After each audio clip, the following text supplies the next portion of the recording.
The publication of the Nehru Report confirmed a harsh mathematical truth for Muslim leaders in British India. Demographic reality was political reality. Without explicit legal safeguards, a Hindu majority system would perpetually outvote a Muslim minority. Muhammad Ali Jinnah responded to this threat as a defensive constitutional strategist.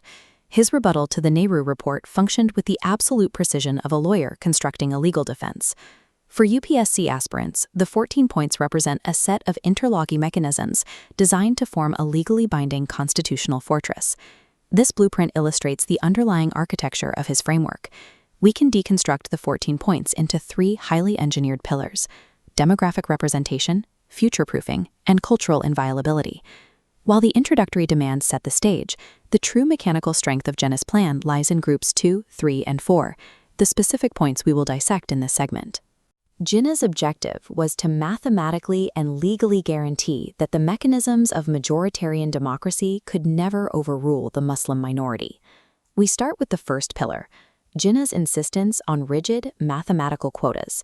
He needed to secure a baseline of executive and legislative power, beginning at the very top. Looking at the semicircular seating arrangement of this central legislative chamber, Jinnah demanded a mandatory 1/3 allocation of all seats exclusively for Muslims.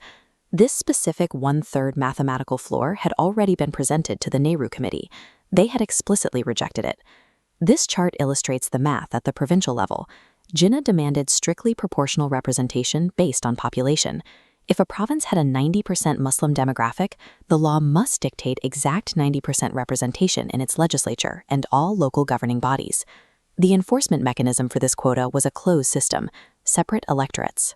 Muslim candidates would be exclusively chosen by Muslim voters, isolating their political representatives. He then extended this demographic math beyond elected offices.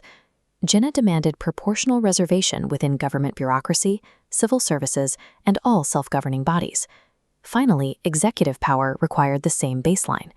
Any cabinet ministry formed at either the provincial or central level had to contain a minimum of 33% Muslim candidates. This entire first pillar was engineered to translate raw demographic presence into an unavoidable, mathematically locked baseline of state power. But quotas granted today can be legally amended tomorrow by a hostile legislature. This brings us to the second pillar, Group 3, future-proofing. This historical map prior to 1947 displays the complex, fragmented borders of British India's provinces and states. These borders were highly vulnerable to administrative adjustments.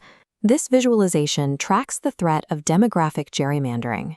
If a province with a 70% Muslim majority is merged with a neighboring territory, the new combined population could instantly drop the Muslim demographic to 40%, erasing their political dominance overnight. Jinnah's solution was to freeze favorable borders. He demanded a strict mandate that no future territorial divisions or adjustments could be made if they negatively impacted the majority status of a Muslim area. He understood geographic boundaries were just as critical as vote counting in maintaining long-term political leverage. If territorial borders were locked, the next threat was the legislative floor. Jinnah needed a mechanism to stop hostile legislation before it became law. This flowchart maps Jinnah's communal veto. If a proposed bill affected a specific community, it hit an immediate procedural barrier. The legislation could only advance if it secured explicit approval of 75% of the elected members from that affected community. Without it, the bill failed. To cap off this defensive group, Jinnah instituted a final constitutional safeguard. The central government could not execute any constitutional amendment without the explicit consent of the states and provinces. By combining a 3/4 rule with an amendment block, Jinnah effectively engineered an absolute kill switch. A demographic minority could completely halt national legislation. The third and final pillar covers the Group 4 demands.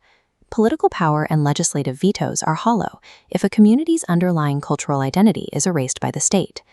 Jinnah set a baseline demand that all communities must be granted absolute liberty to practice their religion, completely free from state interference.